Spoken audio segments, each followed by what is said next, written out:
Welcome to the Outer Realm with MicheleDerocher and Amelia Pisano. Airing live on the United Public Radio Network, 105.3 FM in New Orleans.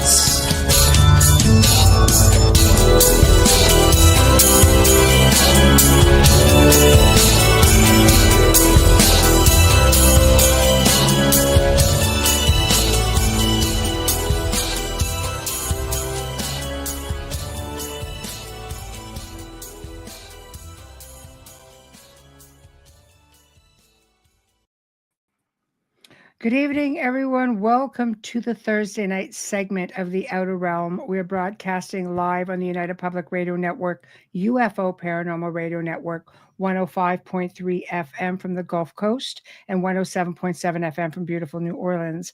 We're fully sponsored by the amazing people over at Folgers Coffee who have been a part of our journey for the last few years. So thank you, Folgers. We couldn't do it without you, nor would we want to. Also, big thank you to Justin Snicker, a.k.a. Dr. Snick, the Sonic Surgeon, for the contribution of his music, his time, and his voice for the intro you just heard. He is an award-winning composer of Halloween, horror, sci-fi, and dark wave electronic music, which can be found where all of your favorite tunes are streaming. So thank you, thank you, thank you. Also, big thanks to Steve McGinnis, the artist behind the banners and logos here at the show. Check him out on Facebook and Instagram. Also specializes in the horror genre and does phenomenal commission pieces of any sort. So tonight's fun night. Sure is, because we're picking up where we left off last weekend on Nocturnal Frequency with local haunts. You know, Steve and I, Burlington thing, right? So because, you know, there's so much that goes on. It's not even just haunts, and it's just a whole lot of, I don't know what the hell is going on in Burlington. But, you know, the further along we get, I realize just a whole lot of freaking things going on in Burlington. So I think it'll be a whole lot of fun, and, you know, just picking up for all of our peeps, and, you know, for all of Alex and Steve's people, we are on Nocturnal Frequency YouTube as well. So for those who don't know, we're all streaming live on Roku TV. We're on Rumble and X. We are on two of the network YouTube. We're on our YouTube, and we are on one Facebook page, which is The Outer Realm. So it's sort of all over the place, and archives will be pretty much everywhere. So for those of you who miss it, too bad. Shame on you guys. But I'm glad to see. I know. It's like, come on, this should be a weekly thing, you know. But happy to see that people are chiming in. Wayne's early. Lucky you're early. You have no excuse not to be. Considering you're right here. But yeah, go for this. So anyway, yay. I know. Michelle, hello. Some people are coming in. Good. Takes them a while. Here we go. Hello. Michelle, you guys are right on it today. If you're ever running low on your steps when you're wearing your watch, just crochet. I don't even wear my watch anymore because it tracks me. It's worse than my phone. So, you know, little man goes, why don't you wear that watch with my picture on it? Because it's not good for you. Doesn't understand, but he says you can have it. You can play with it. You know, yeah, whatever. It does track you, doesn't it? It does everything. Heart rate, heartbeat, and everything. Well, yeah, I have that. That's why I have it, is for my heart rate. Yeah. I'm good. I'm getting old. Yeah. Yeah. All right, without further ado, because by the way, last night, Bubba's birthday yesterday. Yes, thank you, everyone, birthday, especially Bubba. Michelle. I love the happy birthday on the bubbles. I know, it was hard to find. I was able to find one. Oh my God. It was either that or it was going to be a squirrel, you know. I had to put an apology out because I forgot to allow the posting on my timeline. And it wasn't until after I had seen Michelle's post that I went, oh no.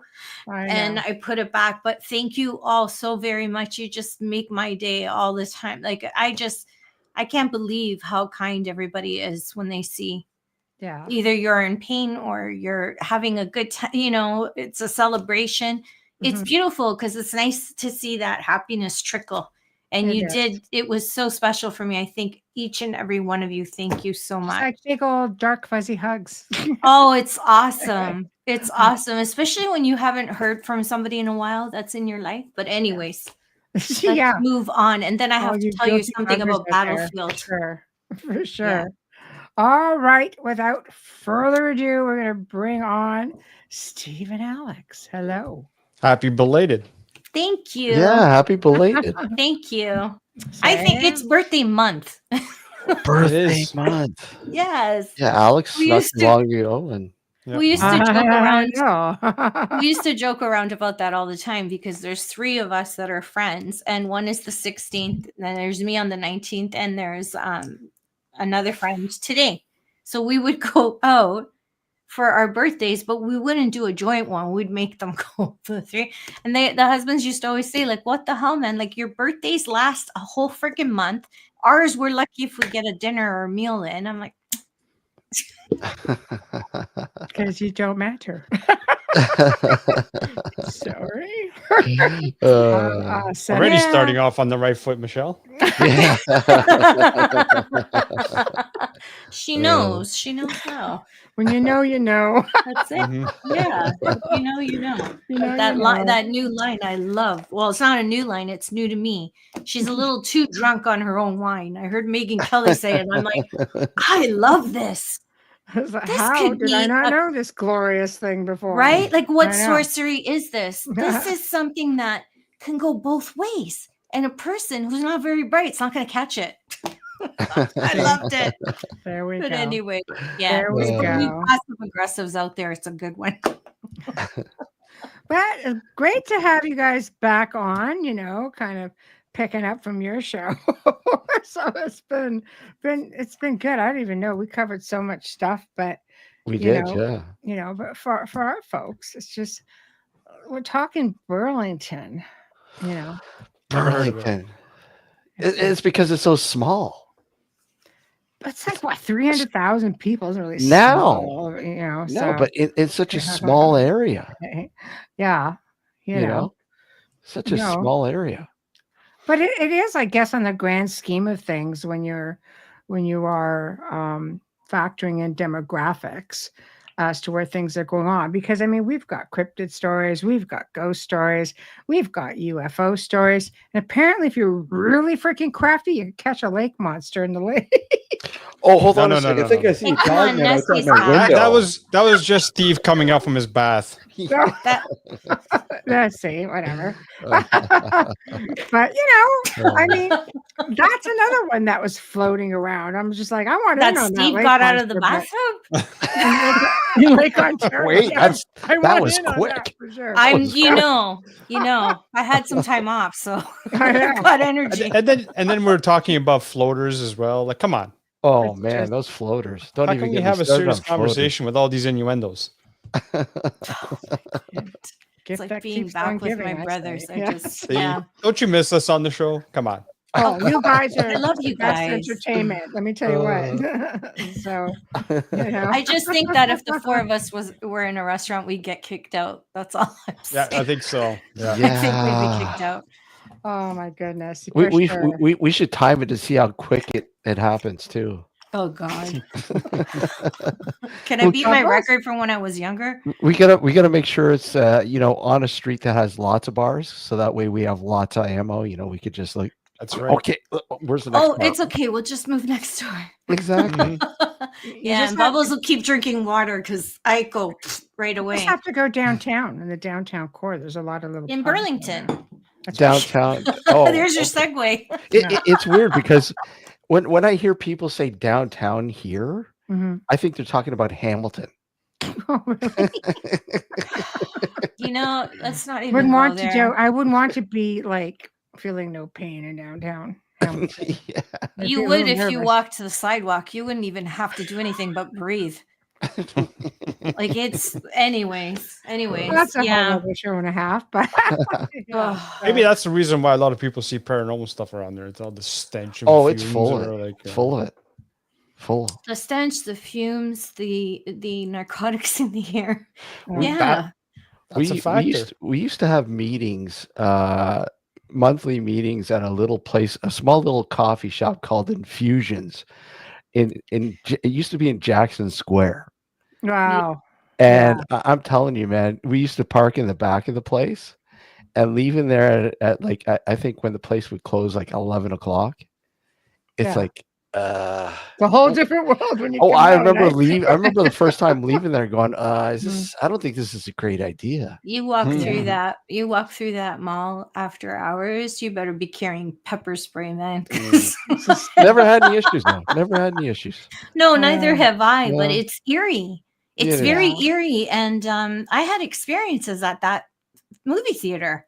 Oh, I've really? had experiences there where I've had spirits come to me, and Wow. I was able to validate them with the stories and everything. And it's got history, that the property, not necessarily the damn building, but I mean, even the building. How long has the farmer's market been open? Yeah, a long time. Yeah. Right. Long So time. that's attached. That's all part of it. The There's a lot of outdoor stuff market out used there. to be there, you know, and Hamilton's got a huge history. Trains.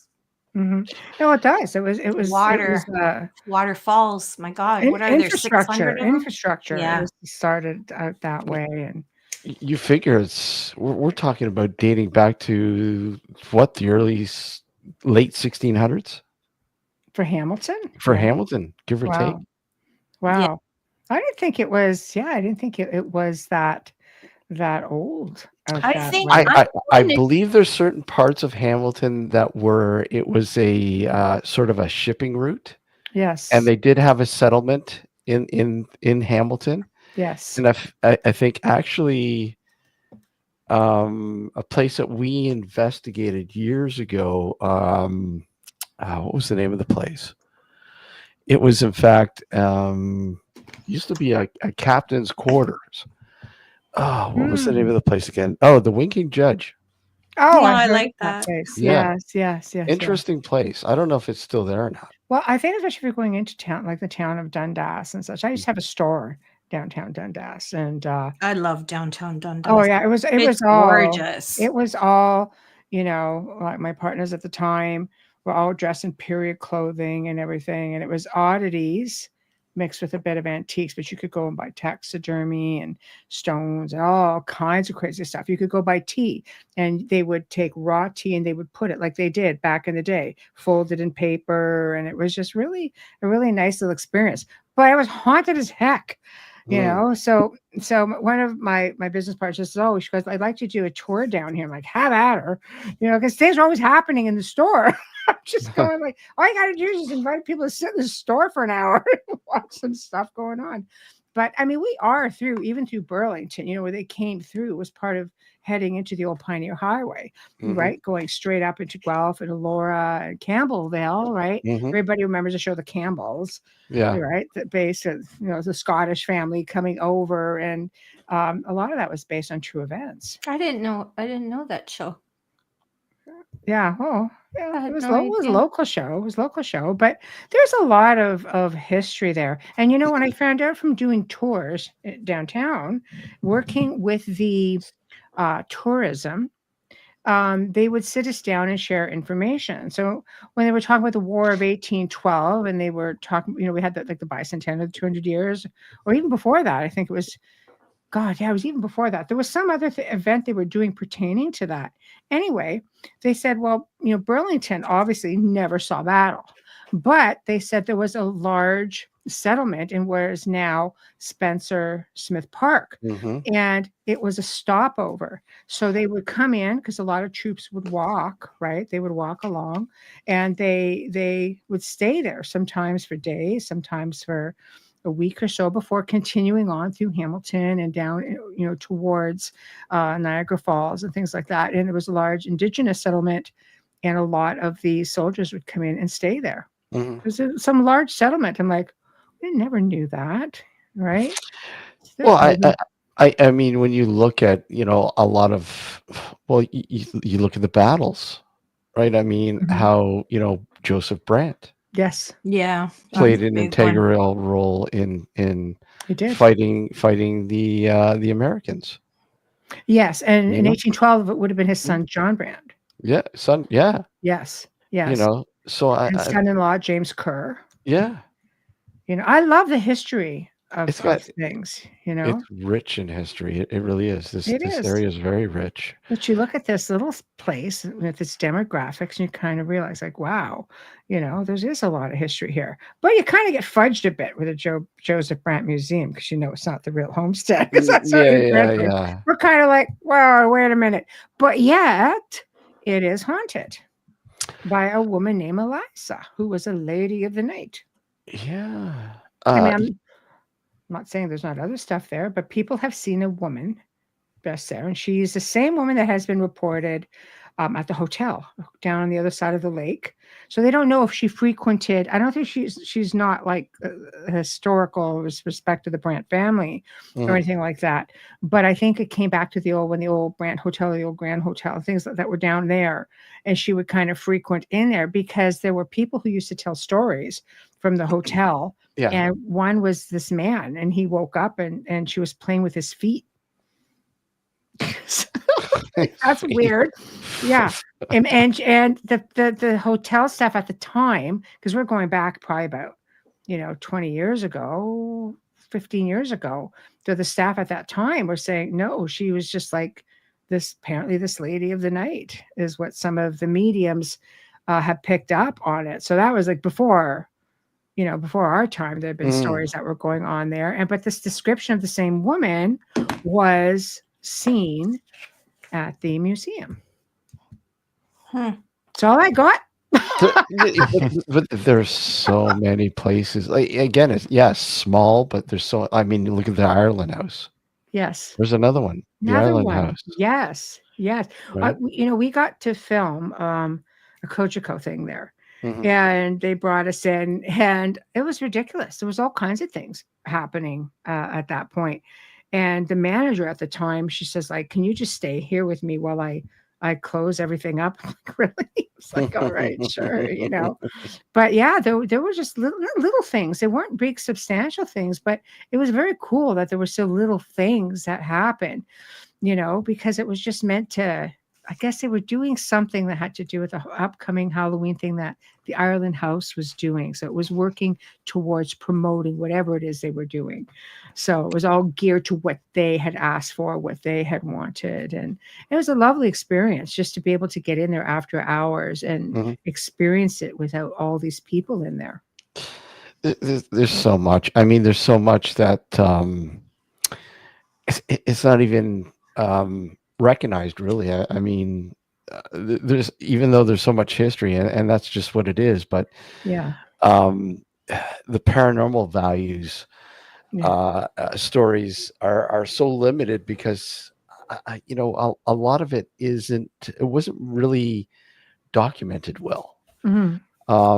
I mean, you have stories, but that's about it, and the stories only go so far within the families or friends and so on and so on. But you obviously have your big places like the Ireland House and Emma's back porch, and I've been there. All sorts of places that are apparently have all these hauntings. But there's so much that is flying under the radar. That's psychobits. Even like on the boundaries of Burlington, for years doing research at an old pioneer cemetery that was abandoned for years by the city of Milton. Yes, really? Right? I remember when you guys did that. How old are those burials there? So it belonged to the DeForest family. The DeForest family is a well-known loyalist family that came up from New York State during 1812, probably shortly or just before that. They fled, looking for a new life here in Canada and Ontario. And they had their house. They had a little schoolhouse that was it was also a church. And then they had their like small little family plot in the corner. Mm-hmm. It really sits there at what you may call it, Walker's and Dairy. Yes. So it was a graveyard? It was Family a plot, it was a graveyard. family plot. If it's with the church. Yeah, but it's not recognized. It's not a part of a church, though. It was a part of. They had a school, like a small school. Yes. / church. Okay. Before anything grew there, they had it, and they used it. The community, like the small little community that was there, used it, and that's what happened with the cemetery itself. Mm-hmm. It became, other families were buried in there as well, but it was full of children.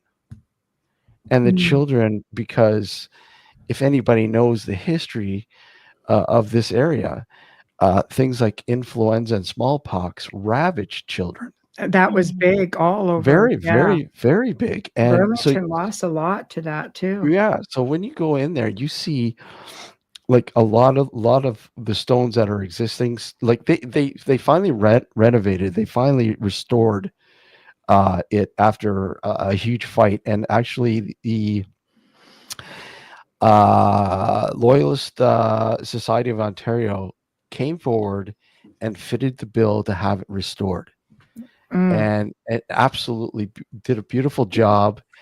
But sadly, it's falling to the wayside. It's had some what you would call it, vandalism. And, that's figures. Yeah. But I'll tell you, like I remember being in there one night, and we were up there. I think it was about maybe 1 a.m. in the morning. We were doing some audio work. We really heavily relied on audio in there because there was so much audio, like so much. I don't know how to explain it other than maybe ghost chatter. What we, literally nicked, coined it. Yeah, ghost chatter. Because I mean, you literally hear like tons of people talking, and you don't know where it's coming from, and you can't make it out, but it's chatter. Yeah. But anyways, we were up there one night, and there's about 4 or 5 of us, and we split up. Hey, Diesel. We split up into two groups, and again, this is a small little place, and it was very foggy. It was very, very foggy. Yeah. And the only light coming in ever to that place was there's a street light, not down the hill, because this is propped up on a hill. And we went in there, and I was snapping pictures. The other 2 people or 3 people went to the front of the cemetery, and myself and another guy were going to the back bit. And I'm snapping pictures, and I'm looking at something, because I always reviewed the pictures I took right away. I like to do that, and I'm looking and I'm going, okay, something's odd here. There's 2 people in front of me, and in the picture there's only one. Okay, what's going on here? Oh, bizarre. Snap another picture, same thing.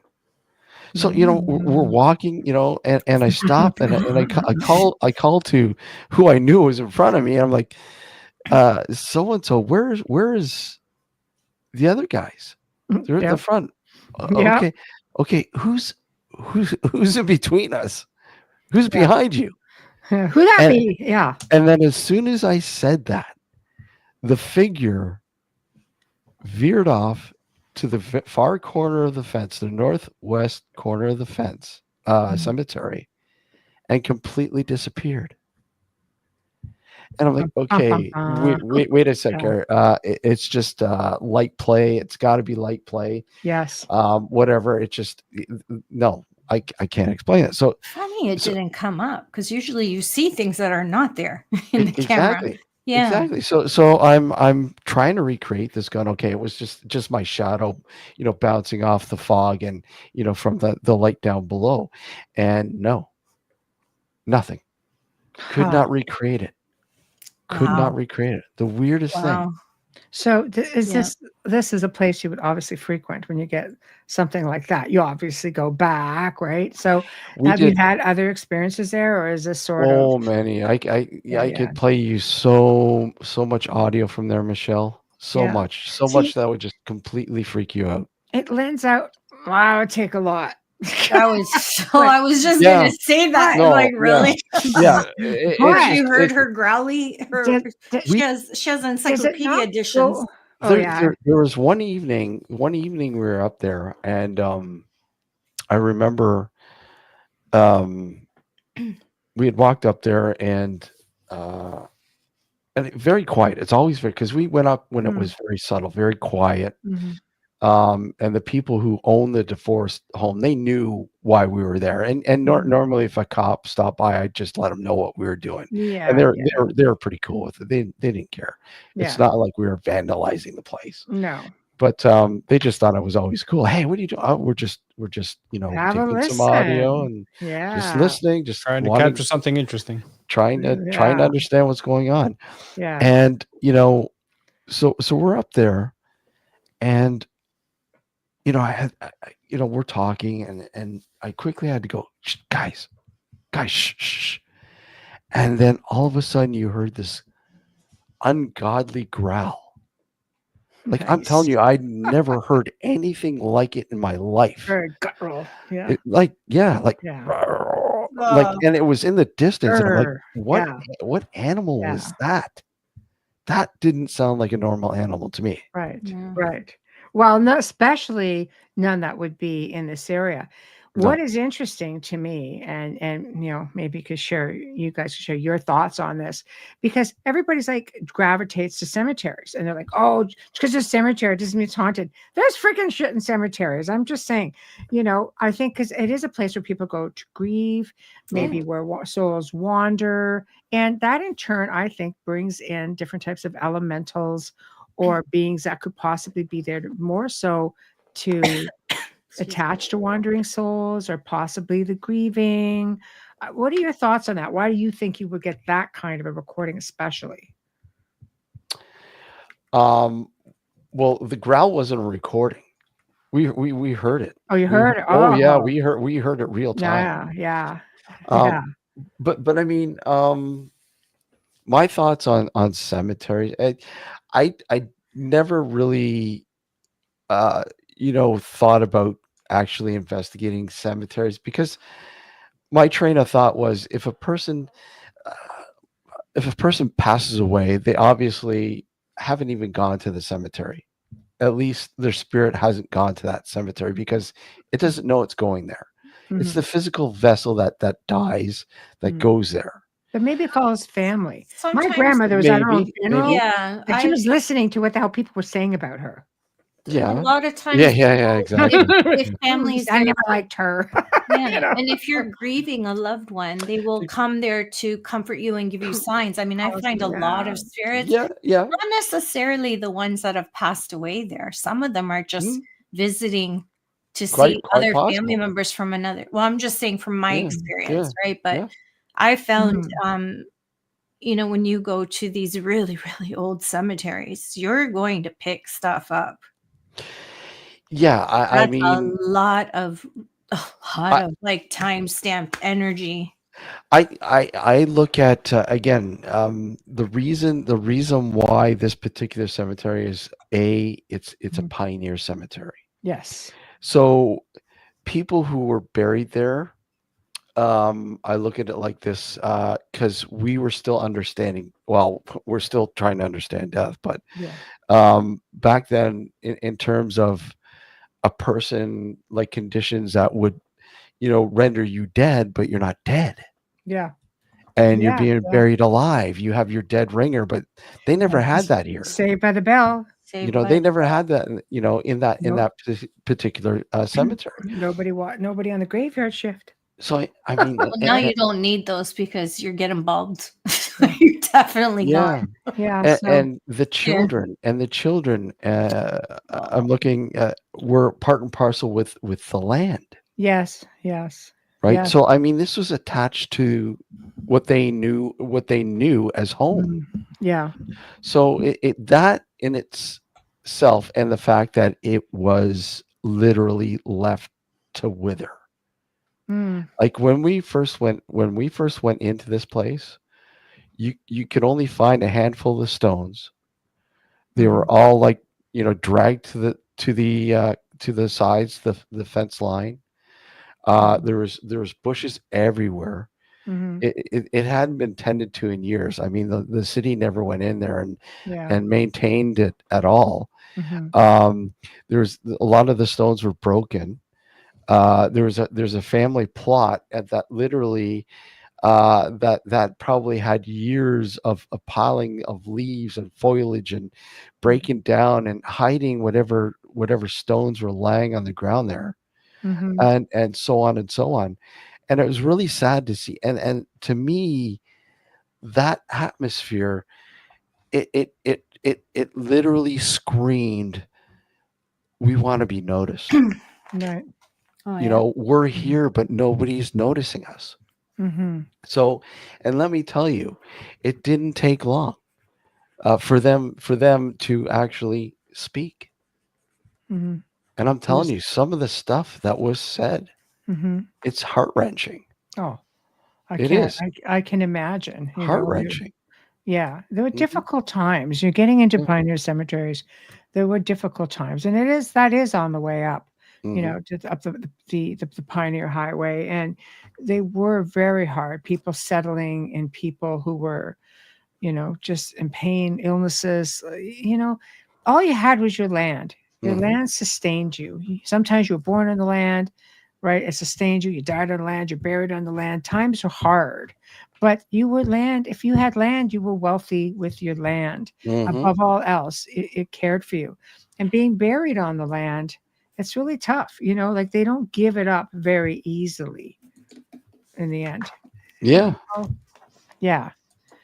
Yeah. So, I mean, I could see why people, if it's attached to the land, why you would have that, you would have the family still there, because a lot of them do attach to the land. And we don't know what was built there before. You're just finding graveyards in the middle of nowhere with new buildings. I've had spirits follow me home from cemeteries.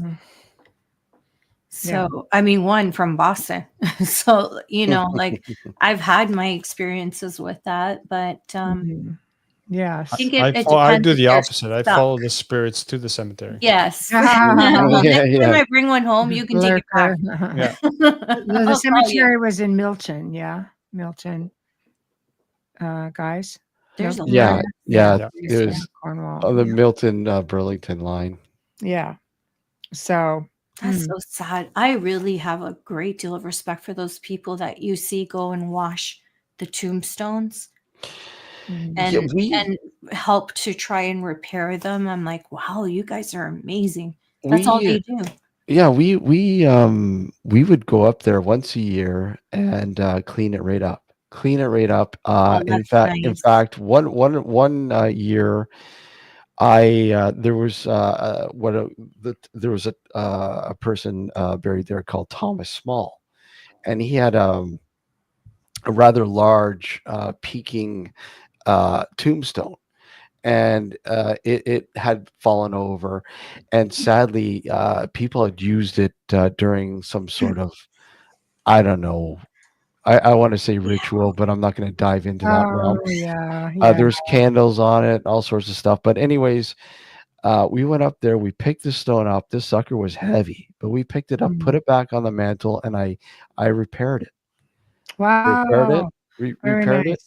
And it lasted for a couple of years anyways, and then somebody toppled it over again. Sad. But I know with a lot of the early ones, like late 1500s, 1600s, they were so thin, they do break. It's not necessarily vandalism, So I think sometimes what happens is they break and whoever's taking care of it has to move them because they don't know where they. Well, a lot of them were limestone too, and they brace them up.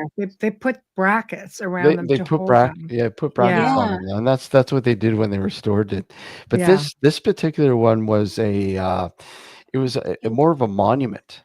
Yeah. Right. It wasn't thin. It was actually very, very. I'd say probably about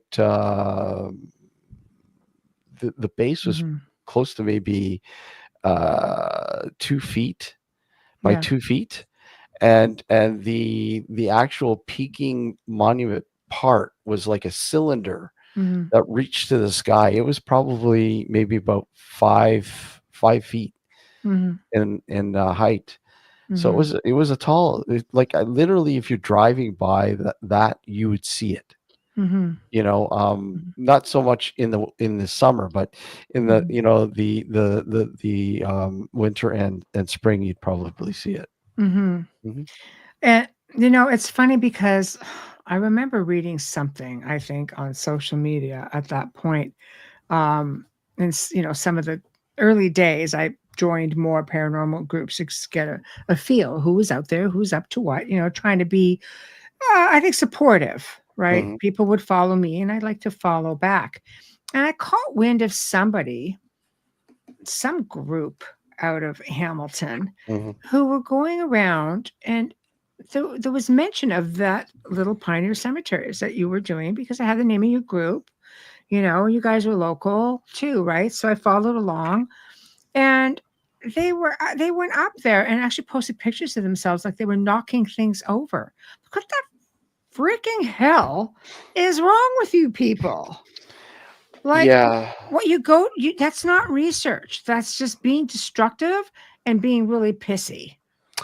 I had again, I had a particular fella with this cemetery in hand, actually, who was really interested in getting the location of this cemetery. And if I made it a thing where, you know, if I don't know you, I'm not going to, you know, give that information out. Of course not. You know, because I mean, we all know how many people are out there that like to do that stuff. And it's private property. You have to have respect for the people who are in the area, who are, right? Still a family cemetery. Yeah. So, you know, he was, you know, pushing, but I refused. And he was very aggressive, very, very aggressive. His emails were all in capital, like yelling at you. And wow, the capitals come out. Was he aggressive, or was he very aggressive? No, he's very, very. And I'll tell you, spelling was atrocious. I really have to find the email. I have the emails printed out. They're hilarious. The angrier I am, the worse my spelling and grammar is. So, anyways, he did manage to find the location of it on his own. Went up there. Parked right inside of the fencing. Like, you're not even supposed to drive up into the fencing, but he parked right up in it. Posted on his website where to find it, where to park. And literally what he was doing was he had his, you know, his Tim Hortons, you know, just, you know, pouring it all over the stones and going, hey, this is the best way to read the stones, guys, if you're ever looking for advice, you know. What is wrong with him?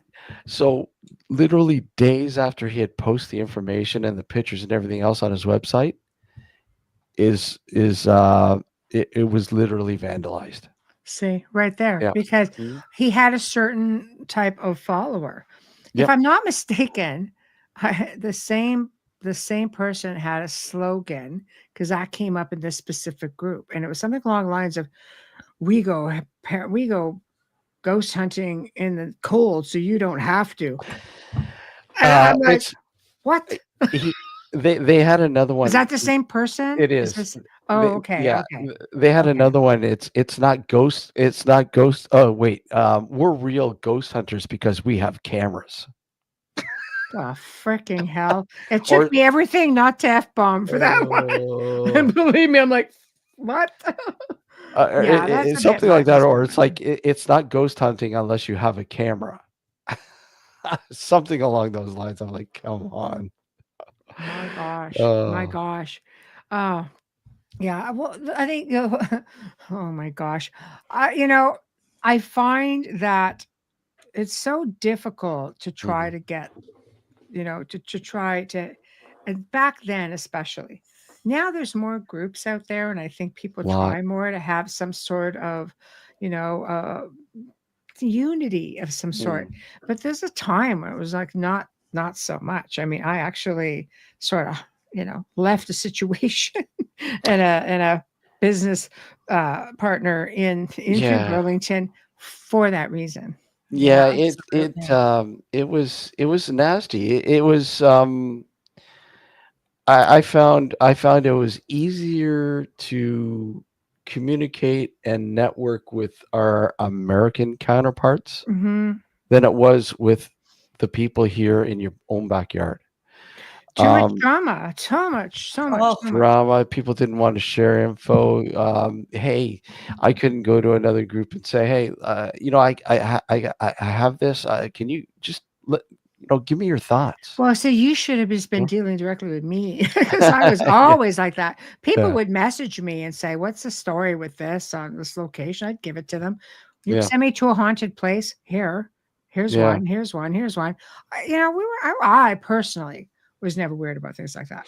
I mean, my counterpart, but I was not weird about things like that. There was a lot of great people. They weren't all bad. I mean, there was a lot of great people that I that I have networked over the years with. Yeah. In the field here. I mean, there's some really, really respected people that have been doing this for years. I haven't, but is that person still in the field? As far as I know, they still have I believe the website is still up. Oh, well, that doesn't mean anything though. Yeah. In jail. Yeah. Alex. For vandalizing a grave site. Yeah. As far as I know, they still do stuff. I don't know how active they are, but I don't know. Okay. Okay. Quick question. Spirit world now embracing AI? ?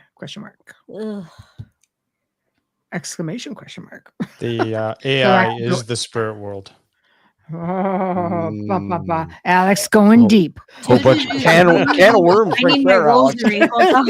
I got about 80 of them right here. I need one. Yeah. I didn't need that in Gonna my get head, ugly Alex. fast. No, it's in my head, Alex. Like So next time you use ChatGPT or any one of those, just remember it could be a deceased loved one. Well, they wouldn't need ChatGPT to talk to me. They just talk to me. You have your own AI in your head, Amelia. Yeah, that's what I mean. But AI scares me for other people. For people, we need to make asylums a thing again. I'm just saying. And I'm concerned about people who are not of sound mind using this stuff for bad. And I don't mean silly, stupid things. I mean, Yeah, no, it's true. Serious stalking. Well, anyways, I don't think I can talk about that. So I'm going to stop. No. Yeah. But we all know how you feel, Amelia. Don't worry. Yeah. It's really tough when you work in crime because everything that comes up, you can associate it with it. Right, automatically you can find that can be used in this criminal way, and this, anyways, a whole other show. I was bragging. I'm sorry. So, skipping over to, let's get into other areas of high strangeness within the city. There's lots. Yeah. Well, we were talking about, one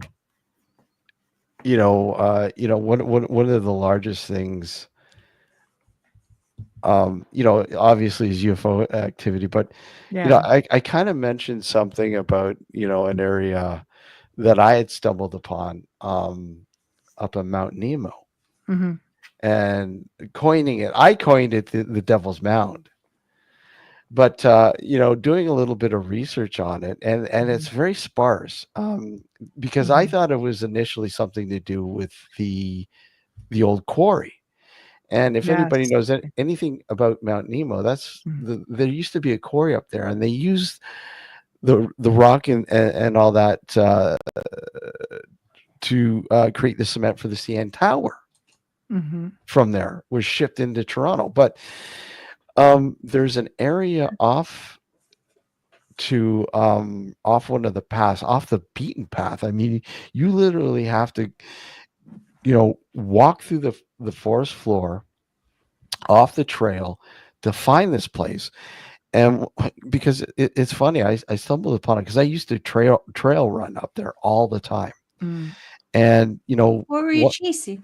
No, I was an active. I was chasing you. I only run if there's something I need. I used to love. What's happening? Who was chasing you? Nobody. I love trail running. I know. It's a good thing. It's a good thing. Fresh air and. I was running out of fuel. I had a burrito about a couple. That's just. I ran out of fuel, so I had to quick get another one. But the gas coming up from behind was propelling him. It's like Penny from Big Bang Theory. How long do you run until I get hungry and I stop for a bear claw? Yeah. But I'm running and I noticed this thing off to my right, and it kind of looked weird. And me, of course, I'm very inquisitive and with what I do. I decided, okay, well, I'm going to walk over there. So I made my way through the brush and made it there, and I noticed this hill, and I go, oh, this is cool, a hill of rocks. Climb up it, and it's almost like a perfect circle. With it has it like a break in it, right? So it's like a ring with a break in it, and then. What was really, really intriguing about this was all the trees that were growing within it all grew inwards. They were all growing inwards. Freaky deaky right there. That's all inwards. And it was just a strange thing. So I decided to go up there and take some readings and stuff. I brought some equipment up there one time to take some readings to see if there's got to be some natural occurrence, something going on to cause the trees to do this and blah blah blah.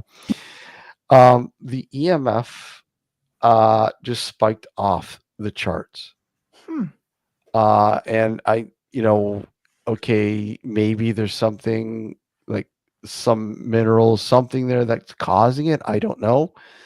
But it's just a strange little area, little area. And like I said, I did stumble upon something that kind of relates to this area. In the general area, there was some cult activity in the area. That doesn't sound like that part of the world. So, but it doesn't surprise me. I don't know. Yeah. Yes. Who knows? Yes. Well, people are always looking for remote places to go and get some shenanigans going on, not necessarily like it was Alex up there. It was cult activity. Yeah. Just trying to see if you just figure it out. But there are a lot of places like that. Ley line? Who knows? Vortex. Portal. You enter the separation and it becomes a vortex. Yes, that's quite possible. Right. No, it could be it could just be magnetic. But it kind of sucks though. I wasn't transported anywhere. Well, did you jump in? I walked right in. Because sometimes if you take that leap of faith, right? Guys, I'm not going anywhere. Guys, I'm not going anywhere. What's going on here? I thought this was. What do people say about time travelers? That you can go back, but you shouldn't go forward, or vice versa? I think it's vice versa. Vice versa. You can go forward, but don't go back. Because if you go back, you can change the timeline, and you split it, and a whole bunch of. That's why there was 5 movies to do with Back to the Future. Yeah, they keep coming back. I've never seen one, so I don't know. Okay. Yeah. This literally probably from one and like it's almost a perfect circle, but from one point to the very far point, you're looking at probably a good, I'd say almost 100 feet. Mm-hmm. So it gives you an idea of how wide the inner part of this ridge is, right? Now that's pretty substantial. Yeah. You know. Can you chance the timeline? Yeah, you know what, Kat? I think about that sometimes too. Yeah, I don't know. That's a whole other show. Getting time slips and I know what he's getting at. You can change it because you know what's happening, so you try to change it, but you're still affecting the future, other people's future. No, but the paradox of that is that if you know what's going to happen and you try to avoid it, you're inadvertently making it happen. Well, and you could have fun with that. Look at the whole hypothesis of George Lucas. It's just going back in the past to his past self, or going to his future self, giving the information it was a past. Giving Did information Bill Gates Star do Wars. that with Microsoft and Google? Oh, there's all kinds of stuff.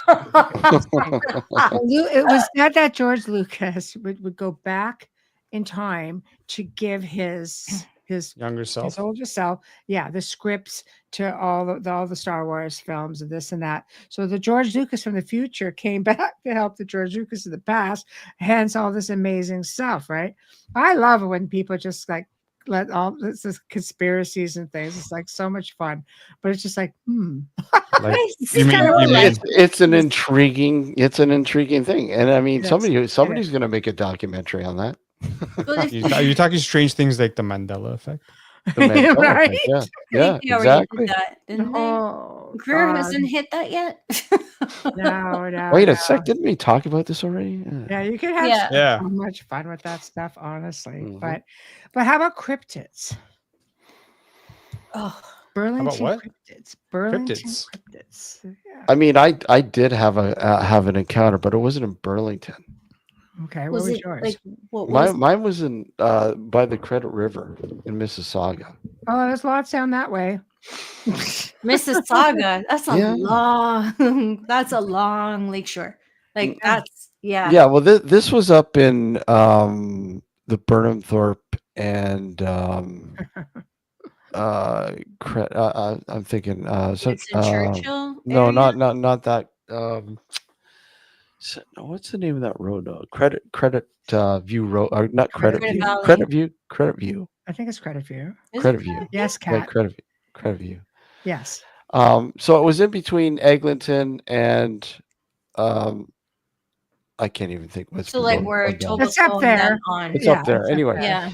I was doing I used to work the night shift at this place, and I was off at 2:00 in the morning, and I decided I would just walk home because it was a beautiful, like, I don't want to say summer, but it was fall. It was nice out, and I just had a lot of time. I'm going to walk home, and I'm walking home, and I'm walking down Burnhamthorpe to the bridge over the Credit River. And that bridge, it's sectioned into two, one bridge for each direction, right? And it had the break in between. It had the grassy knoll, at the start of it. Yeah. And there was this tree planted in the middle there.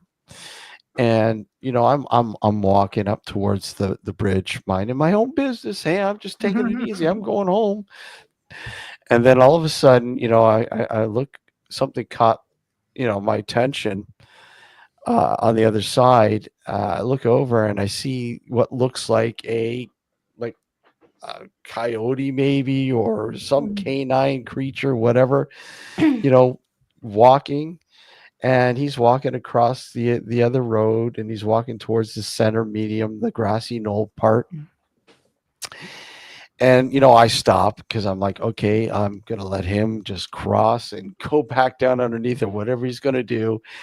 I'm not even going to, chance it.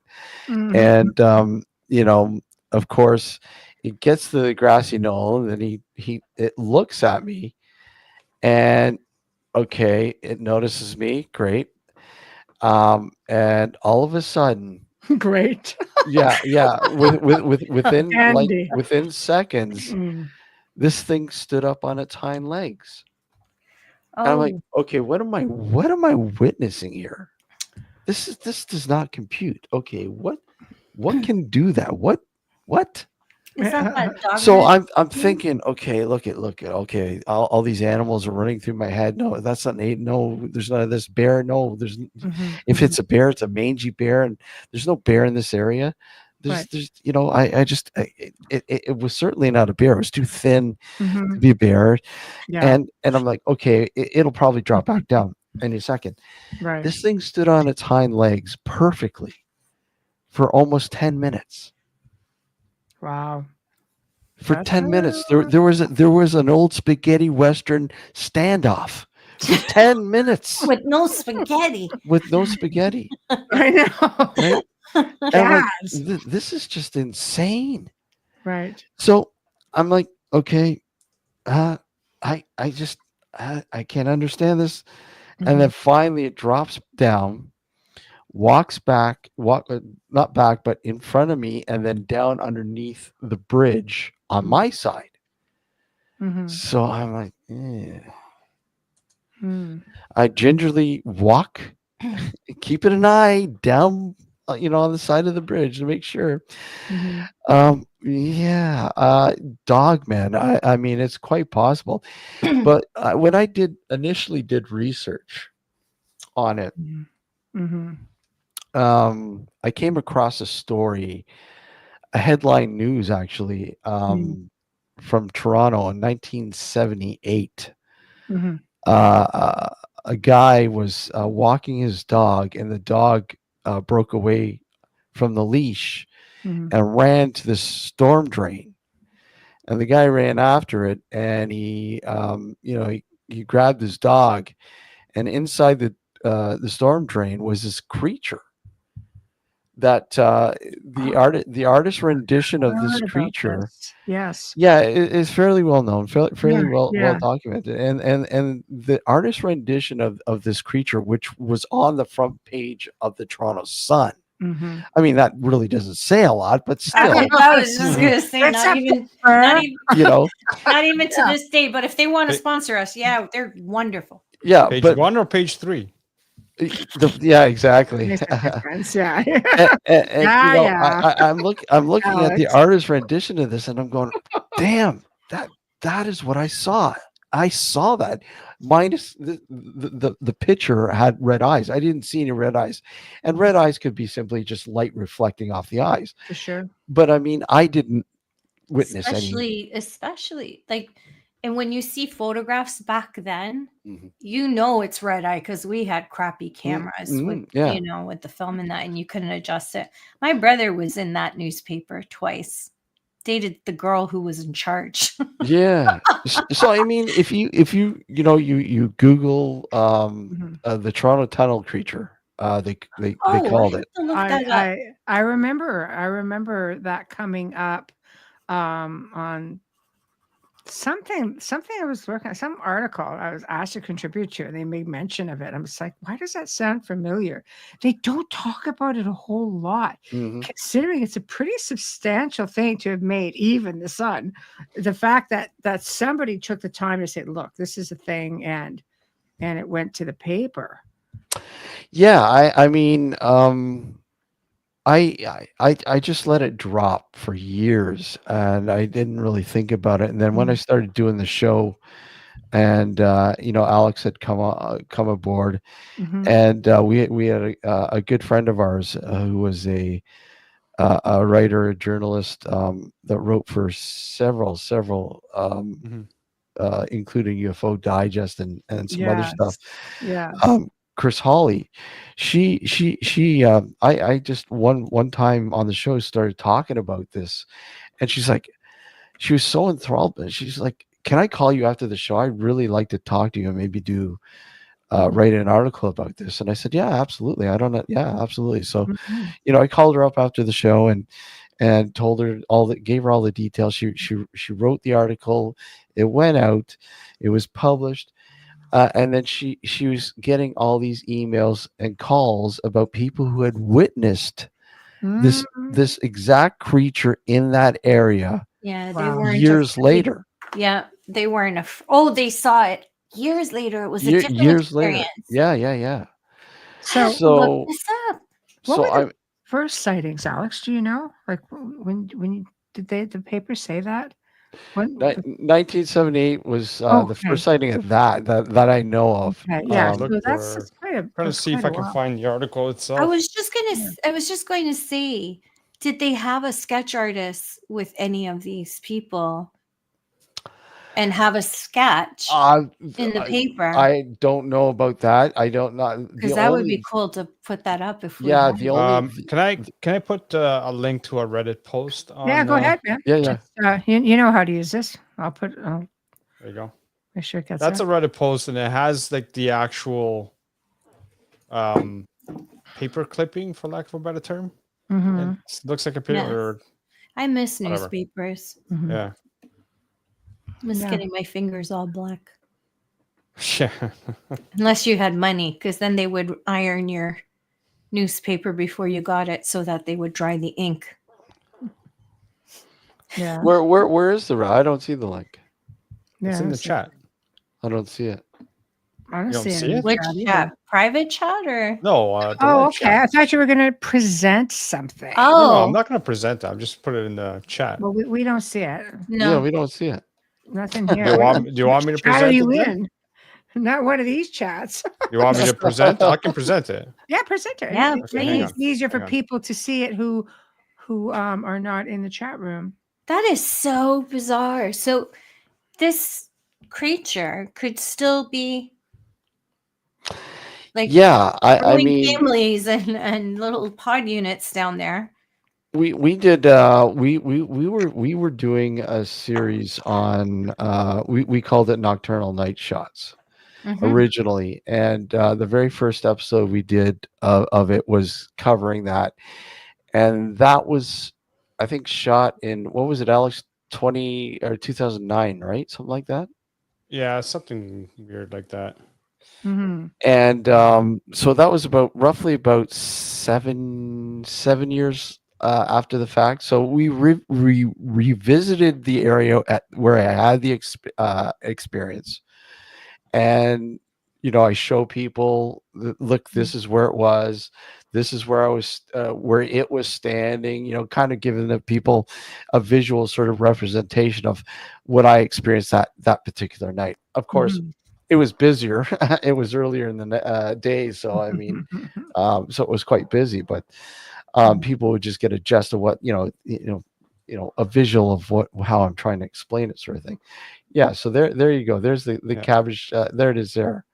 But that's Cabbage Town Tunnel. Yeah. That one I remember. So that's not the photo that I'm referring to. That's another one. The other photo is in the I'm sure it's in the front page.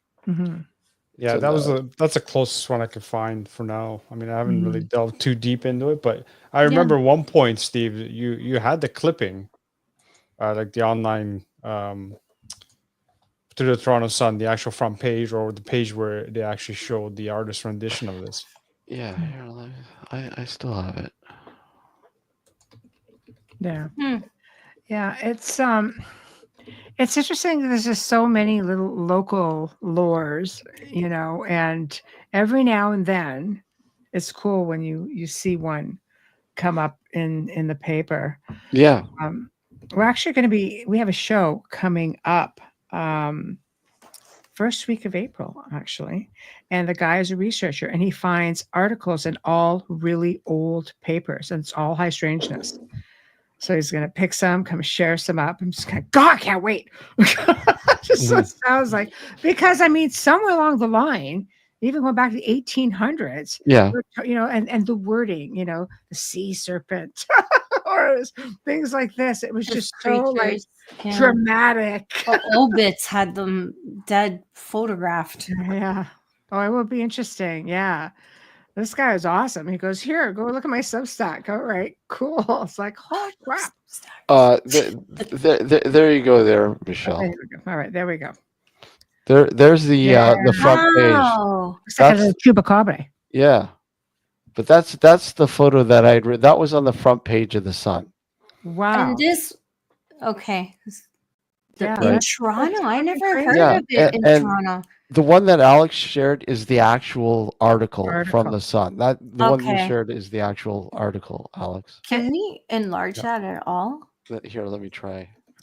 So nobody ever actually gave their 2 cents worth as to what this, Alan, it's a squirrel. It's a big squirrel. It's not a squirrel you want to feed your. Yeah, they kind of think twice about messing with that guy.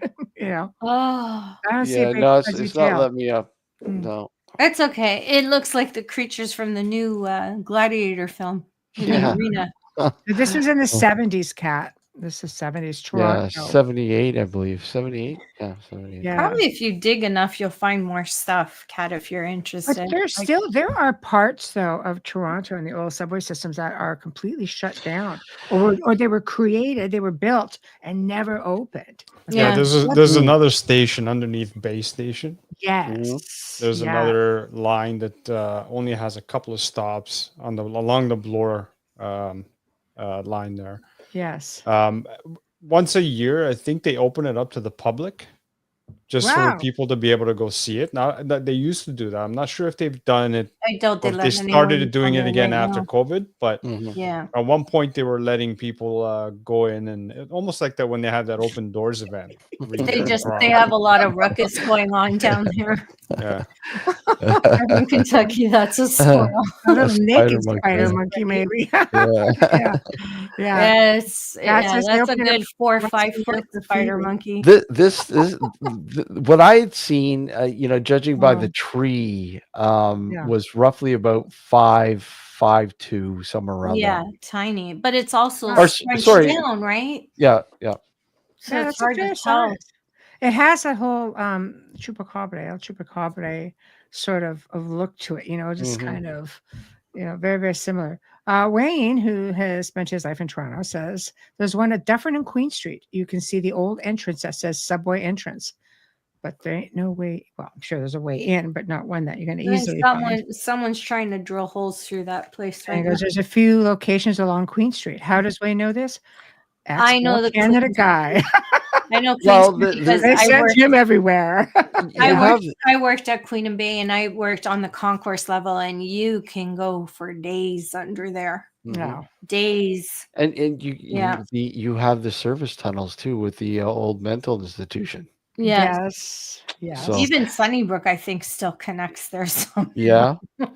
Well, they were the TB hospital. Back in the way back. But I know somebody who lived that way, the old asylum. I went just the other side near Lakeshore. Yeah. You're talking about the one on Queen Street? No, I know the one on Queen Street. Thank you, Michael. No, this one was over off Lakeshore, Brown's Line, Topico on the other side. Oh yeah. When they had the one. Yeah. I grew up in that area. Yes. Wayne as well. Yeah. It's cray out there. The telephone guys have the best stories because they get brought into places that are just insane. I remember Wayne telling me a story. I know he's in there with this big old house that he went into with a proper son who was like 50 years old, looking at his 80-year-old mother going, "Yes, mother," something out of Psycho. But he had weird ass stories to tell from there. So one day we'll have to have him come back on and tell some of these stories. This is Wayne who you're talking about? The what? It's Wayne who you're referring to? Yeah. In chat, right? I think he's Wayne. Yes, Wayne. Wayne Mello. Yeah, okay. Wayne. Yeah. I was just going to say, maybe it was good that he didn't take a shower in that house because, Are you kidding? But he's that one guy. Yeah, right. I don't think they let him leave the basement. But there's a lot of stories. He's got a lot of stories because you're the guy that gets sent into everywhere. And I'm just I feel sorry for. I'm still hearing stories. I'm like, I don't know. I'm sorry, how many years have I freaking known you? And I'm only hearing this now. But it's interesting. So he says St. Jamestown part in Bloor Street was built to the extension. Okay, Rosedale, Provision Subway. Okay. A whole complex. Okay, see. That's a ritzy area. There was another key point though too, right? We're saying the subway system and all that, and the storm drainage system is massive. Yeah, and that's where this guy had witnessed his. There's a storm drainage underneath that bridge as well. Mm-hmm. Mm-hmm. So are they traveling the drainage system? Mm-hmm. Are they I'm sure they're linked somehow. There's no doubt. There's turtles. Well, yeah, they're all linked to the to all the what's it called? Those facilities that sort of like clean up the water before throwing it into the lake. Mm-hmm. There's bloody stories everywhere. Maybe Ninja Turtles are tunnels everywhere. Yeah. It's interesting to me how many places have so many tunnels. You expect it in the ancient world. Yep. But when you come over to this side of the world, you don't expect to get a lot of stories like that. But yet, do we have like crocodile men or any of that kind of stuff? Have we ever had any of those kind of stories in Canada? No, we have like burrito men. Okay, again, leave Steve alone. Never. He doesn't have to leave me alone. It's like a new version to the gas man, I suppose. Yeah. Where do you think? Where do you think we get all our natural gas from? It ain't clean. Oh my God. So the flame is blue. Big deal. It's supposed to be better when it's a blue. It's symbolic when it's blue, right? Yeah.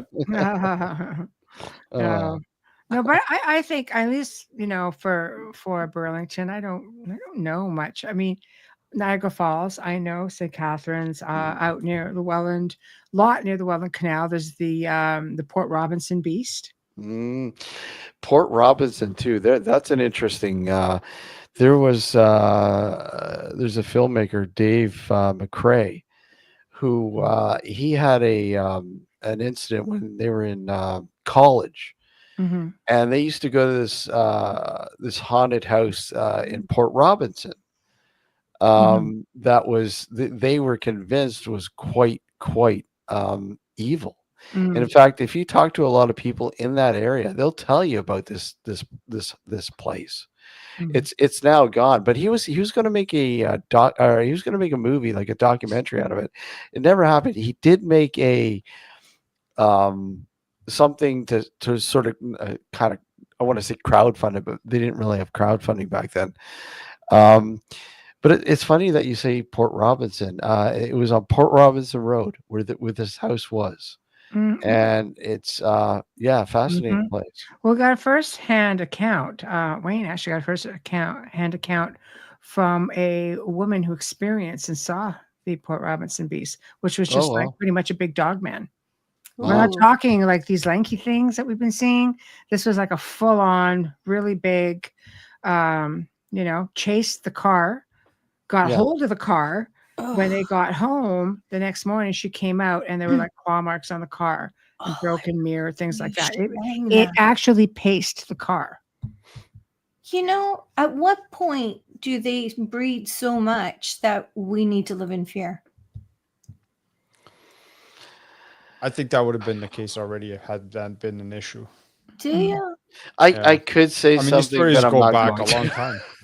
No, I understand that, but I mean, with more and more interaction and people with filming and stuff like that, we could be pissing them off. I'm sure we are. I think too with that, it's because when they put the canal in, it's split. It's split everything in half. Okay. And people had where people used to be able to go right across, everything got split and they all have to go around. I think when the Welland Canal went in, it really caused a disturbance, obviously, because the thing is massive. Yeah. Right? And it may have shaken up some habitat of some sort if it was there. But let's also bear in mind, like you're right along the river. Anything can come in from anywhere. And you got to remember too with the Welland Canal. You know how many times they had to reconstruct the canal?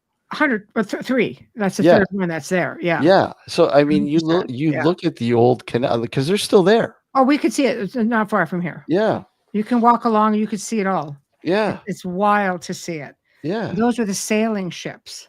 Exactly. That went through. But yeah, this is the third one, and they're talking about redoing it. Yeah. Again? Cruise ships come through this one. It's fascinating to watch. Yeah. Mm-hmm. Oh, wow. Well, they would be just as wide, right? Yeah. No, exactly. That's what Wayne said. It disrupted a great many things, including migration routes. Yeah, absolutely. Yeah, 3 times. Yeah, he's walked portions of the old canal. For sure. It's not far. You can walk right from here to them. It's wild.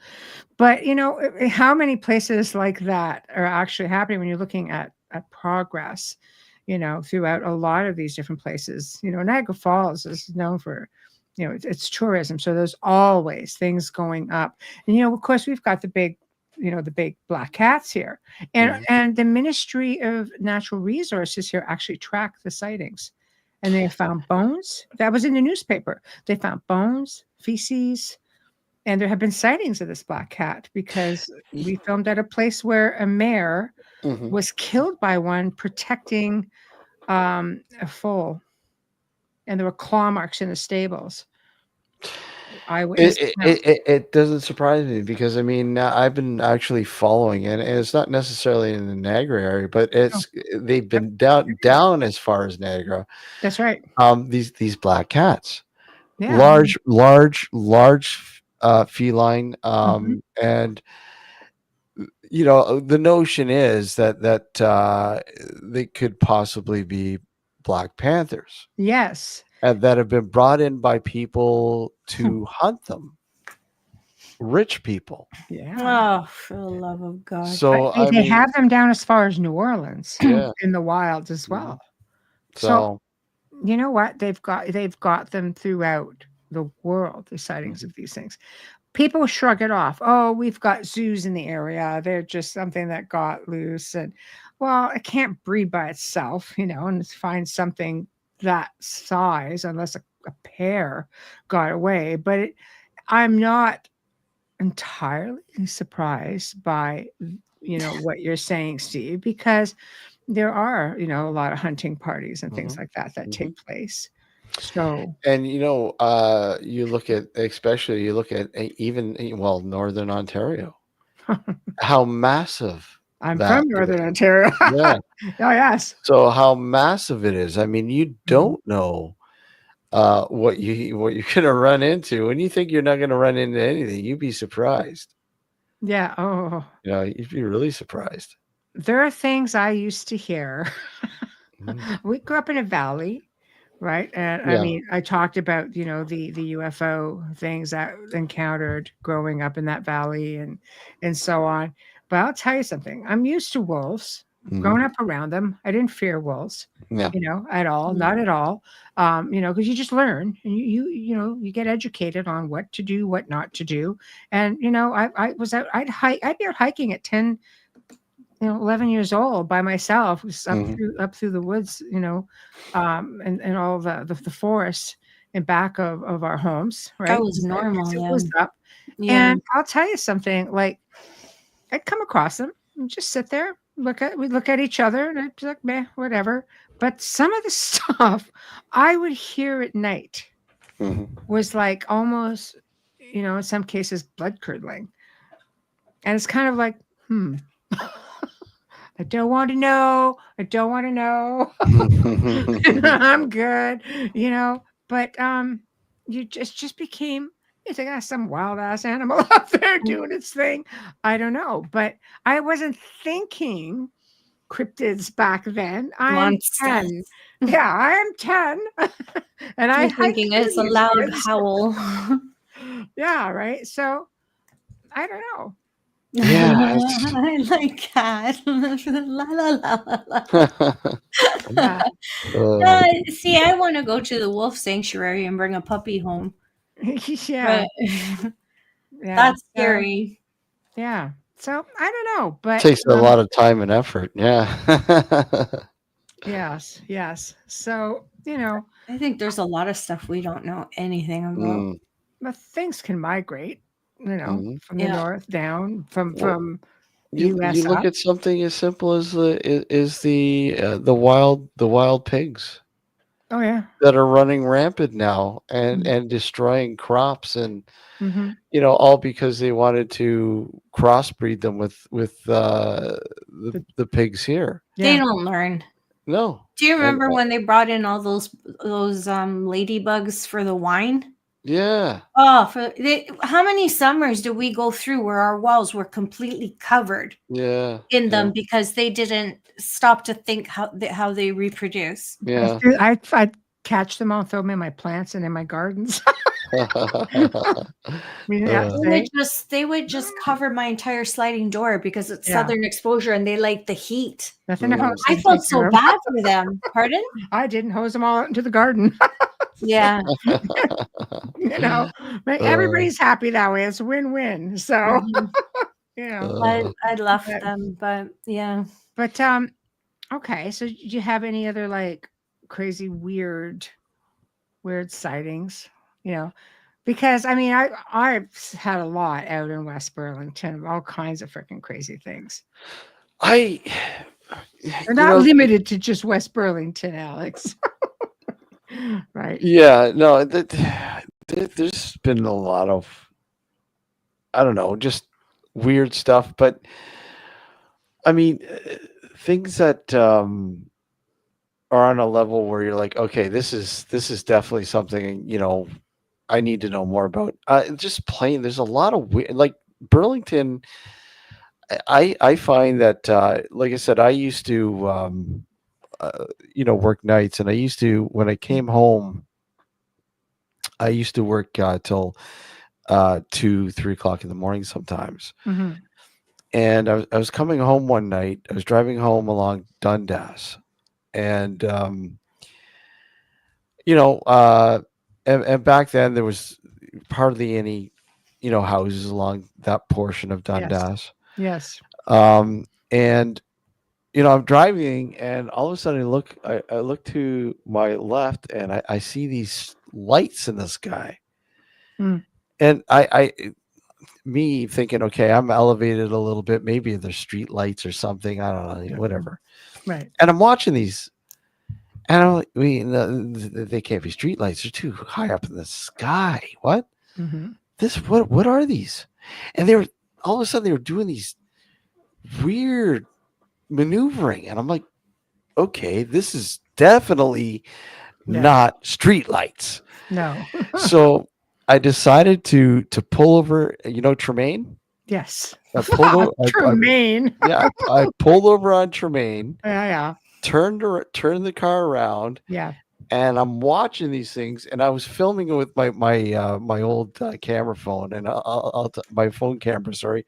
Yeah. And I'll tell you, it was a horrible footage. I have the footage, but it's horrible footage. But I'm watching these things, going, wow, these are definitely not like hot air balloons or Chinese lanterns or whatever people would, flares or not flares or anything like that. These are just crazy, really bright, like in the sky, orange orbs doing these like these crazy maneuvering. So I definitely that's what I thought it was, ball lightning too. I thought that was, but there was absolutely no way this was ball lightning. The way they were moving, and then they would just they would be stationary for a bit, and they were just kind of lower, and then go below the horizon. Then all of a sudden one would go, kind of really whacked out stuff. And I said, okay, I'm going to go home, quickly drive home, and get a real handy cam. All right. And get these, on camera. But, by the time I got that, they were gone, long gone. Because they know it always happens. You see something cool, as soon as you try to move and reach for some camera, gone. Yeah. Well, if there's something interesting there, there's just a telepathic link. Apparently they can do. They don't have to be right in front of you. Yeah. Yeah, exactly. But again, I'm not surprised. I mean, the whole area is known for its UFO sightings. There was one in Burlington Bay that I read about probably about a year ago when I read about it, and it came from a group of people who were traveling over. I believe they were coming in off the Skyway. They could see down, and there was a light under the water traveling at a pretty good speed, and it made its way. It went under the bridge, and they got, they had a really good view of it because they were just coming up, like, before being at the very, very top of it. And as they were coming down, probably where the lift bridge would be, in and around there. And they just saw this thing coming in and around, and it just hightailed it. And then it was just gone. So, made its way outward, and that was the end of it. Yeah. So I don't know. I mean, so that's cool because it's in the water. It's not even up, it's not even airborne at that point. Right. So a whistleblower. Yeah. Way to go. Yeah, exactly. Horrible footage. Yeah, exactly. The whistleblower footage always. Oh my God. Yeah. But that was pretty cool. A lot of things, I think we talked a bit about on your show, UFO Lookout. People would come from everywhere. And because they could see right over the lake, it was a good flat spot. But I'm just thinking, I don't think I ever saw anything like that up there. But active area. Yeah. I mean, Alex, he had a similar experience with what I experienced with my sort of. Yep. I'm talk about Alex. You just want to stand there and look cute. I don't know. I'm debating whether I should reveal the story. I don't want to be labeled as whistleblower or anything. Depends. You got the bad picture with it. It's too late. It's too late. You're too late. But nevertheless, I had a similar experience when I lived in Vaughan. It was at around the Keele and Major Mac area, and I was outside having a cigarette. This is when I used to smoke cigarettes. My wife and I were out having a cigarette in the balcony, and I was facing east in the balcony, and we were where our condo was situated. It was underneath the flight path of the airplanes coming into Pearson International, right? So we always constantly had planes flying by, and you could hear them. Obviously, by the time they get to where we are, they're fairly low on the to the ground, so you can hear them clearly. So we're out there having a cigarette, and all of a sudden, I see these three lights, three orange orbs. They look like orbs because they're far away, and at first I thought they were just another plane coming in. But the funny thing is that you had the two, and then the one straggler further behind. So I'm looking at this, and they're coming towards me. So I'm thinking, at any time I'm going to be hearing the engines roar. The light in the back all of a sudden sped up and caught up to the other two. And as they got pretty much over our condo, there's still no noise. Couldn't hear anything. And they veered north, which is away from the flight path. Flight path would have been continuing going west, but they actually veered north, all three of them, and they went wherever they went. But again, no noise. And it was just a weird experience. I mean, again, it happened at night, obviously. So I tried to take a picture like Steve, and it came out like crap. But see, you are a whistleblower. I am. Right. That's okay. That's fine. That's fine. I had a friend, Wayne is making reference, a friend who lived on the lake shore, on the water, one of the big tall buildings. And I got a text from her one day, and she's a friend of my daughter. So she says, "Oh, Mama," she says, "you got heads up, something's coming your way," right? Coming out of Niagara region. I'm going, all right, indulge me. What? And she goes, "Funky cloud with something hanging out the back." She goes, "Check it out." So I'm like, okay. So she told me where it was because she could see, right? She was right on like right on the lake, right? She could see exactly what was coming out. So I'm thinking, all right, we'll come out. And this was a time when the world was very quiet and we were all, not a lot of tourism, not a lot of, so I'm like, okay, let's take a little drive and see. So went out and waited in along the river. All of a sudden, this ridiculous, it's a big, ridiculous cloud. It was huge. And it was like, it had light purging from it going, and it was, you can almost time it. And I'm thinking, all right, well, blue skies, kind of going, well, not unheard of. I suppose you could have a bit of a lightning storm going on. Your logical self is trying to compensate for what you're actually looking at. Ozzy, lightning balls. Yeah, exactly. Right? All lightning, right? So ball lightning. Sorry. All of a sudden, the thing keeps passing by, and it's not even, clouds kind of sit. There's no wind. There's nothing, but this thing is moving, and we are like. And all of a sudden, the back end, as it's moving, had this big circular gray, shiny thing out the back of it. You could just kind of see the very back of it. And it was just this nice round. And then it just kept going. I was kind of like, all right, I'm leaving it right there. What do you do? It's like, you're not seeing the whole thing, but I certainly have never seen anything like that. So of course I went and looked it up, looked online and saw things. And I had a friend who works for MUFON in upstate New York. And I said, did you get any reports? And she said there were reports that came in, but nobody was close enough who reported it, at least who really saw that. So it was kind of like, okay, well, that was interesting. We were driving, so it would have been a bad picture. Smudgy, bug-infested window, but yeah. But I don't know. I thought it was interesting because apparently this does on occasion, people have on occasion seen this sort of thing. So is that normal? Things just like to hide in clouds? Yeah. Wouldn't you if you didn't want to be seen? Well, I wouldn't leave my ass end hanging out of the back of a cloud if I was going to do that. Maybe they had to make additional clouds. I know, just tuck in a bit. I don't know. Yeah. You know what I always suggest? I always suggest getting a good pair of infrared like goggles and just looking at the night sky. Yes. And you will be absolutely amazed at all the stuff that you see in that realm that you don't see with the naked eye. Mm-hmm. It's incredible. And so it wouldn't surprise me. Like I remember retrofitting an old Sony Handycam with a filter, an X-ray filter that Sony banned when they started bringing out their night vision technology, because people were using it for nefarious reasons. Yes. But Alex. Yeah.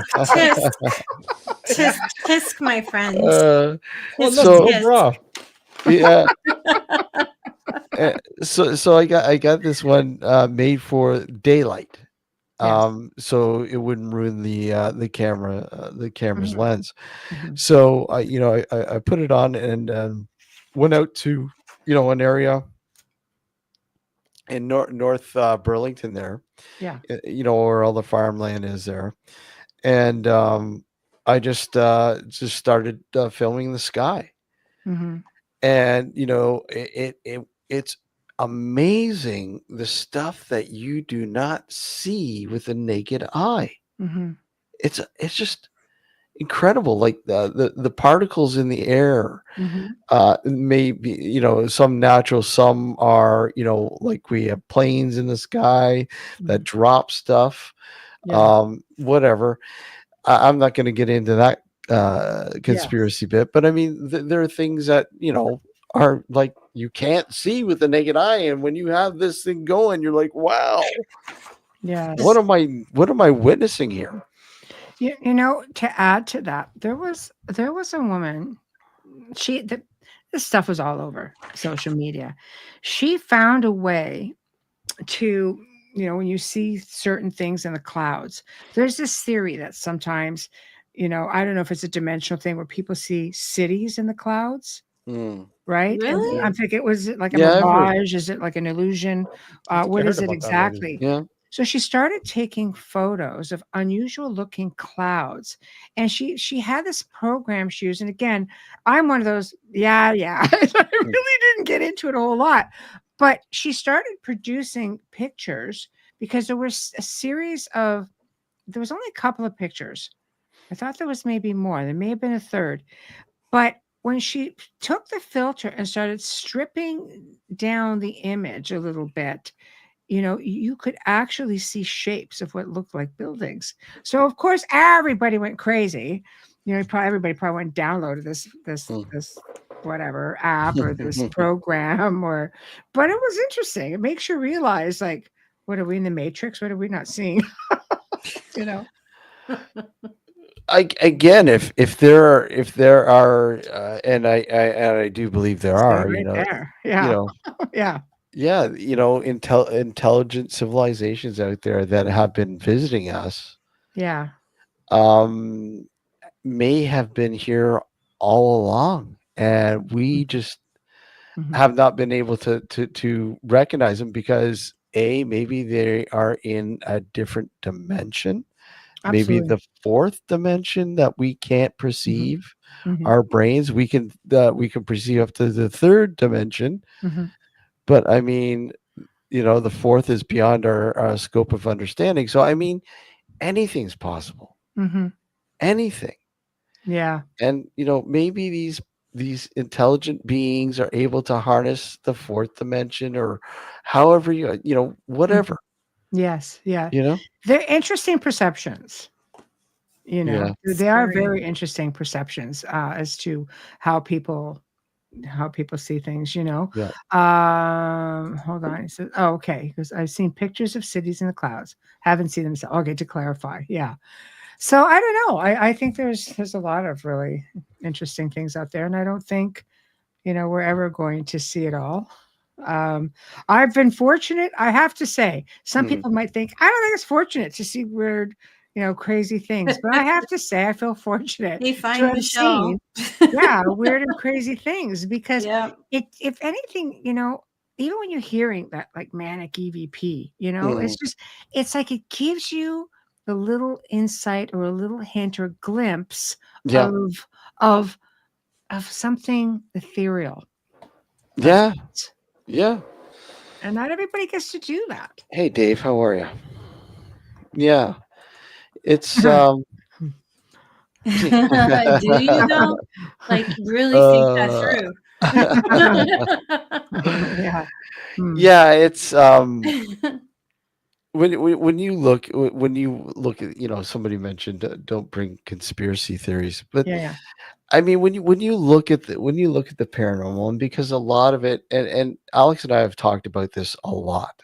It's an ongoing thing. How much, how the paranormal is the study of the unknown, things that are outside the scope of science, yet to be explained. So of course you're going to have all these conspiracy theories with what's going on, and you're going to have theories.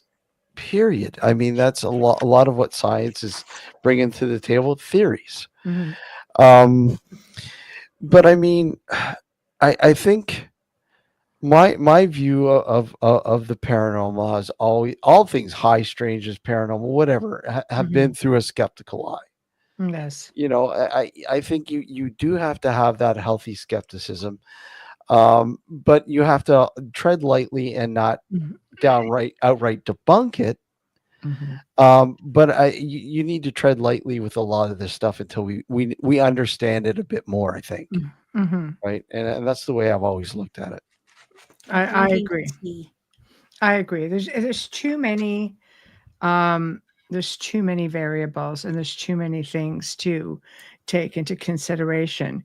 I mean, I think people need to keep a very healthy, when I say healthy, open mind, because otherwise you do get a lot of crazy. And don't believe everything is seen on paranormal TV. It's all I'm saying. No such thing as experts. Yeah. You got me wee papers. I've heard that a few times. I know. That a few times, yeah. Yeah, it's true. I am very fortunate to have had great experience. I'm very humbled, by people I have been able to assist. And it is humbling, because it falls back on that. You're lucky I'm here. The guy with the wee papers, but it's to me the other way. It's like, thank you for trusting me to help you. And that's the thing. I mean, you're providing a service. If you're an investigator, if you investigate the paranormal, whatever. Yeah. And I think again, I think I've mentioned it to you guys. One case I remember dealing with where an elderly couple they were taken. Mm-hmm. I think I told you guys about that, right? Yeah. But I mean, that always comes to when I look at this and say, look, it's not necessarily going in and looking for ghosts. It's got nothing to do with that. Right. It's going in there and explaining the explainable. Yes. And in many cases, 99% of the time, that's what's happening. You're going in and you're helping people understand something that they don't understand. Well, something is making them believe that they are under some kind of attack or they have something that infiltrated their space. And it could be something very logical. Right? Yeah, absolutely. Yeah. And I think that's what but at the same scope, you can have people who ask you for help and you go in there and they just simply want to see what you're doing. I have I've had that. The habitual, the investigation thing and the same information keeps coming up. I get it a couple times. Don't put all your eggs in one basket. Get a second opinion or a third. But I have had people message me saying, whatever you do, if you hear from this person, say no. Yeah, exactly. 10 groups in there. I'm like, I don't have time for this. They know each other, kids. Don't try and pull a fast one. Yeah. And nobody has that kind of time, But, no. But do you feel that the field is evolving a little bit, or do you feel we're kind of stagnant? Yeah. Right. Yeah, we've been saying that for a long time. I think it's pretty stagnant. And you know what? It doesn't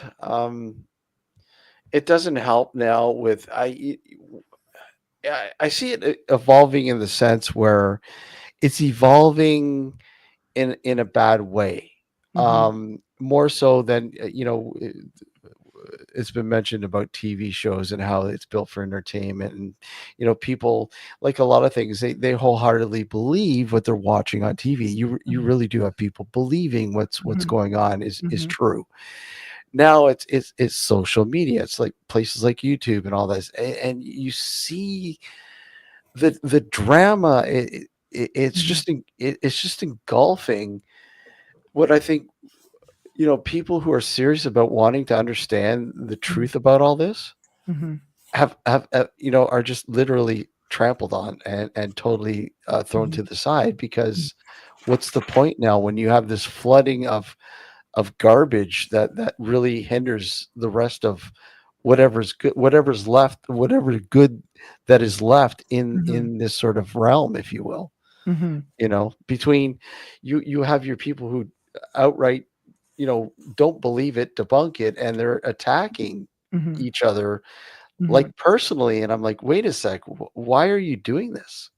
It's hard enough to be as credible as you can be in a field that is completely unexplained. So to have you have to stick together, I think, and show unity. I agree.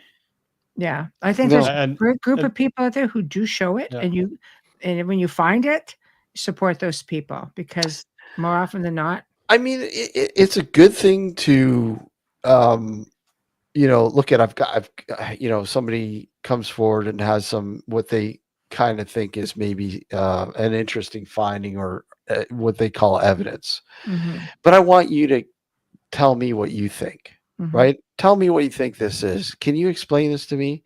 Right? Because I want to know, if this is real or not myself. What I've captured is intriguing. Yes.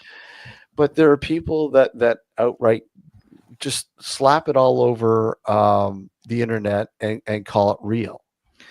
Well, And there's too many shows out right now as well who are reaching out to investigators who just really want to, to get on. In fact, it's at a point where I have had producers message me. And by the way, I'll put it out there right now. I've been approached again, right? Because I don't film. I'm just totally retired from it. But I've been asked to, let's say, help with a brand new show that is coming out for some of your scariest experiences. No reenactments, no talking heads, just a good old raw story. Nice. So if you have it, people, you know how to find me, message me, and I will just put you off to the proper channels. So we'll put that out there right now. So do it. Scary, Can we use the one tale where I got stuck on the stairs and you had to come back and get me? There's that. So yeah. So so there it is. Just message me. I'll be pumping this up pretty soon. These guys are looking to start filming and meeting with people in April, and it's going to be like a film Zoom call. I don't know how they're going to do it. It's actually for a new YouTube channel. That's going to be coming out. YouTube TV channel. It's not going to. They're just getting away from the restrictions of the narratives. Yeah. Right. Even the producers are like, okay, that's it. So, so you know what? Kudos to anybody who wants to do it good, raw, and as it should be. So message me if you have a creepy tale to tell. And if it happens to be a creepy night tale, I'm thinking that's what they're after. So anyway, with that being said, guys, it's always so much fun. Always. You're on. Yeah. Well, definitely going to do it again. Good to see you. Yikes, I'm not angry. What do you mean? We got her revved up. Yeah. So, but anyway, thank you guys for joining us. And, we should probably do it again before the end of the year. Oh, yeah, absolutely. Yeah. Absolutely. Look forward to it. We were supposed to do an investigation, all of us and Wayne. And we were supposed to film it, remember? Well, why haven't we done it yet? Who has time for that? I sure in hell don't. Well, I think we should do it in I think we should do it in October. I have even less time in October. I agree. I know last time it was us. October. October's a blur. What's October? Yeah, it comes and goes. It's like I know, but even if we just do something, it doesn't have to be a show day. Like just pick a day that we're all free and just do it for fun. You don't have to film it. We could just do it for fun. Yes. Yeah. Sounds good to me. I'm up. Hey. I don't have much experience with investigations, so I mean, I'll take whatever I can get. Wow. No, I mean it's fun. No. Take whatever date I can get, whatever little time, whatever it is. If you don't, it was never meant that way. We can take it to the woodlot if it's not fenced off. If it's not under construction yet. Yeah, let me know when you guys are investigating something. I'd love to tag along just to see what it's like. I've never done it. By the way, never done investigation. Shut up. I brought you an investigation. No, I'm saying to look for spirits. Like we went in with a purpose to help families. We went with a purpose to help families. No, I'm talking about just investigate like creepy places. Right.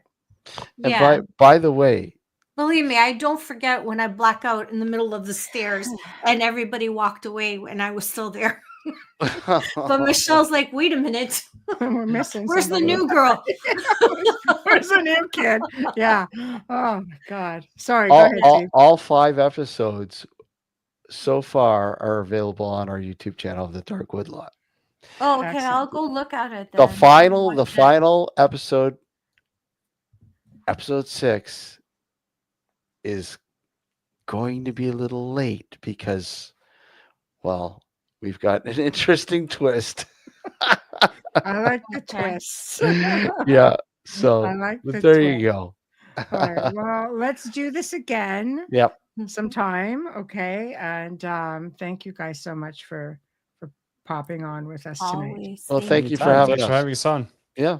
Thank you. Always. See you guys Say later. hi to the better halves and to the little girl, I little will. angel. Will do. I want a All new right. picture, updated picture. She grew. I know she grew. Oh, she did. I'll Well, send you a picture. thank you. No problem. All right. Let's All right. close off. All right. Guys. Bye. Good night, See you later. guys. Good Thank night. you. Good night. Well, we have come to the end of another terrific segment here on the Outer Realm. Thank you to everybody in chat. Thank you to our guests, Alex and Steve, good friends of ours. Always nice to hang out with them. Known them for years, and just great guys. Great guys. Yeah. Very good researchers. Amazing researchers. Very Honest. knowledgeable. Yeah. Okay, guys. Tuesday, Beyond the Outer Realm special feature welcomes a guest that we've had on a couple times on the Outer Realm, who's of course in the UK, and just like, I want the early spot if you've got it. Yes. So he's coming on. Bill Bungay, owner of 30 East Drive, Pontefract, aka the Black Monk House, said to be the most haunted house in the UK. Yeah. Is going to share that information, and we're going to go over all that again. And then he's going, of course, to catch us up on what else is going on. So I'm really looking forward to that. Wednesday night, brand new for us. And thank you, Kat, for the contact. Dr. Christopher Macklin talking about one of my favorite topics, archons, different extraterrestrial races that are here interfering and or interacting with the people of the planet. And it's the stuff he talks about is mind-blowing, and I'm going to plead with him to come and do at least another segment with us after that. So he's going to be Wednesday night. Thursday night, you are all welcome. It's another open mic night. I know. You're all welcome. Yeah. There's stuff happening. I know. So that's going to be a lot of fun, because you're just going to end off the week with fun shenanigans. That's what we're going to do. So big thank you to our sponsors, Folgers Coffee. We love you so much. Thank you, thank you, thank you. We couldn't do it without you. We wouldn't want to do it without you. You're part of our Outer Realm family. Thank you. Big thank you to Justin Snicker. Big thank you to Steve McGinnis. We appreciate you all so very much. And thank you for all of you watching. You've been tuned into the Outer Realm. Make the chat room just rock. And we appreciate you all so very much. So good night. And remember, check out the archives. United Public Radio Network, 105.3, 107.7 FM. Have a great weekend, guys.